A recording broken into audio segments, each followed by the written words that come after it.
तुम्हारे साथ छल तुम्हारी अपनी इच्छाओं ने किया है, तुम्हारे हट ने किया है,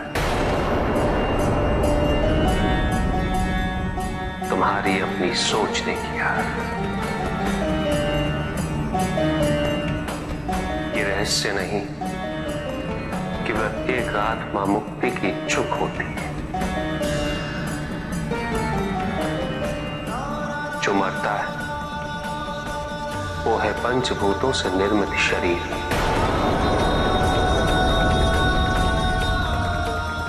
किंतु आत्मा तो अजर है, अमर है।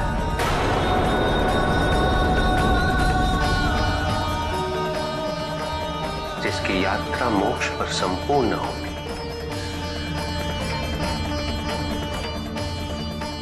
जहां सांसारिक बंधनों से व्यक्ति मुक्त हो जाता है, सारी इच्छाएं लुप्त हो जाती, किंतु तुमने तो कभी सत्य की खोज ही नहीं की।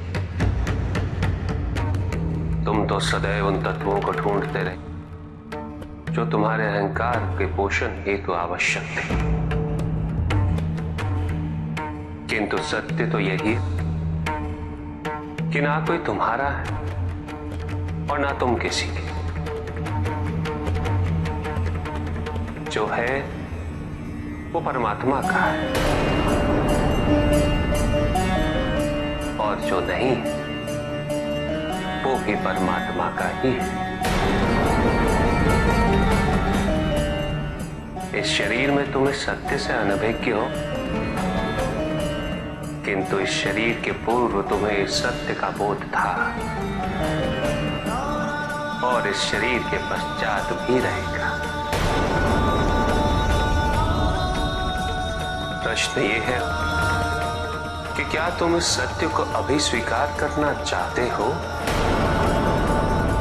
यदि करते हो तो परिवर्तन का मार्ग स्वतः प्रदर्शित हो जाएगा। अंधकार में हो तो एक दृष्टिहीन व्यक्ति की भांति, जिसके लिए सत्य तो केवल उसका अंधकार ही है, जिसे बाहर फैले प्रकाश की अनुभूति ही नहीं। इसीलिए वो ये सोचता है कि प्रकाश एक मिथ्या है, असत्य है।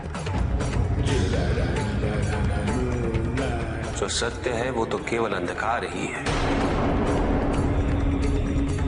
उसी प्रकार तुम भी इस क्षण दृष्टिहीन ही हो, किंतु क्या तुम्हें ज्ञात है कि तुम दृष्टिहीन हो क्यों? क्योंकि तुमने अपने नेत्र बंद किए हुए, और यही तुम्हारा दुर्भाग्य है। जिस दिन तुम्हारे ये नेत्र खुलेंगे और तुम्हें ये ज्ञात होगा कि प्रकाश है क्या, तो उस क्षण तुम्हें अपने कर्मों की निरर्थकता का बोध होगा। साधना नकारात्मक अवश्य हो सकती है पिपला, किंतु उपलब्धि तो विधायक होती है। साधना में अंधकार को खोना और प्रकाश को पाना है पिपला, असत्य को खोना और सत्य को पाना है।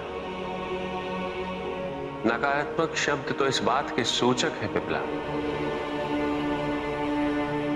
हिंसा इस सब का मूल स्वभाव है। हिंसा तो केवल दुख देती, और कोई भी व्यक्ति दुख चाहे ये संभव नहीं। इसलिए जो हिंसक है वो भी प्रतिपल हिंसक नहीं रह पाता। मुझे आश्वस्त कर दीजिए प्रभु, मुझे केवल आश्वस्त कर दीजिए। यदि तुम आश्वासन चाहते हो पिपला, तो विश्वास की शिला पर स्थिर रहो, क्योंकि जहां विश्वास है पिपला, वहां आश्वासन की आवश्यकता ही उत्पन्न नहीं होती। जाओ पिपला, जो दायित्व मैंने तुम्हें सौंपा है उसे पूर्ण करो। स्मरण रहे पिपला, अंत तो गत्वा कल्याण होगा।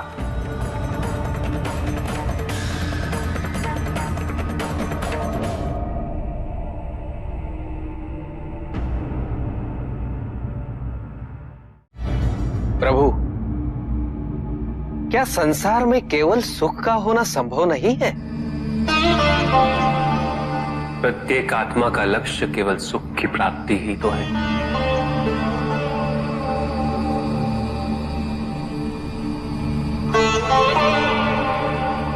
परमानंद की प्राप्ति।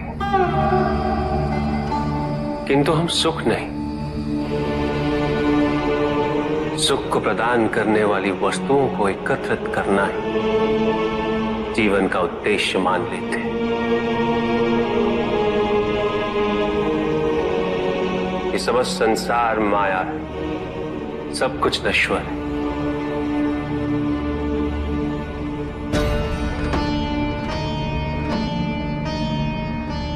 जिन वस्तुओं को हम सुख का स्रोत समझकर एकत्रित कर रहे हैं वो सदैव नहीं रहेंगे। जो व्यक्ति सत्य को जानते हुए भी लोभ का परित्याग नहीं करते वो सदैव इन्हें खोने के भय में जीते।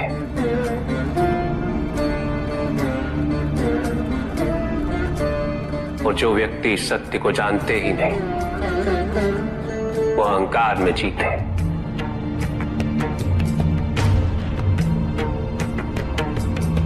और जहां अहंकार और भय उपस्थित हो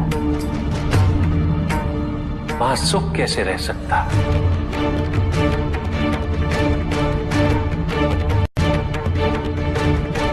किसी को यह दुख है कि उसके पास कुछ भी नहीं, और जिसके पास सब कुछ उसे यह दुख है कि पाने को कुछ शेष नहीं। सुख को हम स्वयं अपने दृष्टिकोण से परिभाषित कर देते हैं, जबकि वास्तविकता इससे भिन्न है।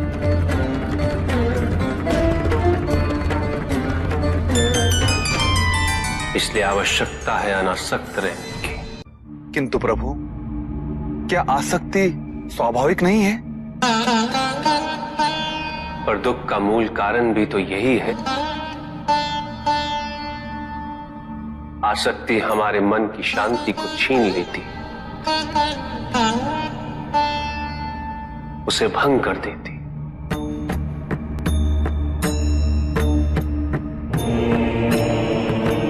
हमारी बुद्धि को स्थिर नहीं रहने देती, उसे चंचल बना देती।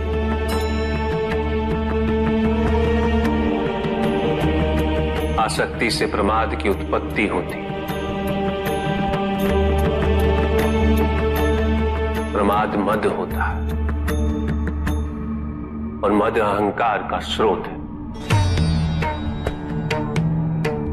और अहंकार पूर्णतः शुभता में परिवर्तित हो जाता है,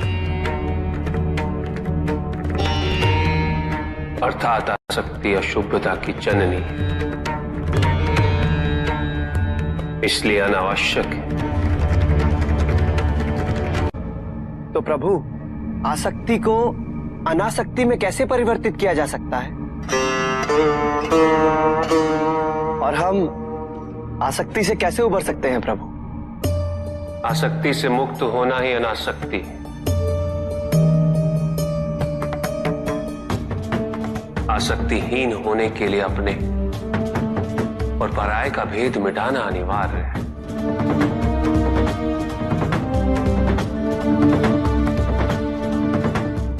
और यह तभी संभव होगा जब हम सुख की खोज बाहर नहीं, अपने भीतर करें। जब हम यथार्थ को पहचानें, उसे स्वीकार करें।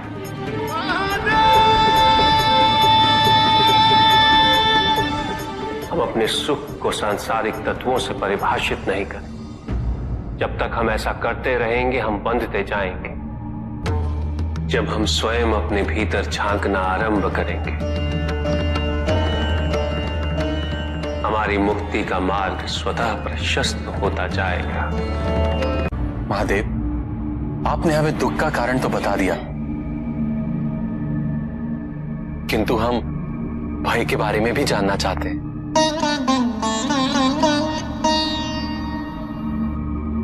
भय, भय का स्रोत है इच्छा।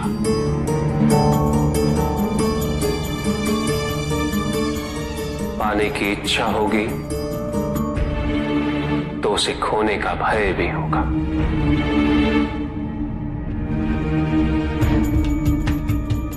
यदि जीवित रहने की इच्छा है तो मृत्यु का भय भी अवश्य होगा।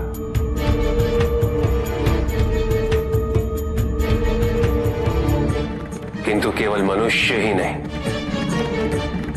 देवता, गंधर्व सभी इस भय से ग्रसित हैं।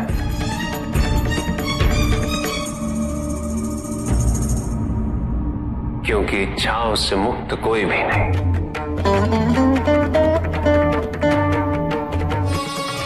ईर्ष्या, द्वेष और निंदा और षड्यंत्र जैसे पाप भय से ही उत्पन्न होते हैं। और प्रत्येक पाप का प्रायश्चित केवल दुख और कष्ट उठाने से ही संभव होता है।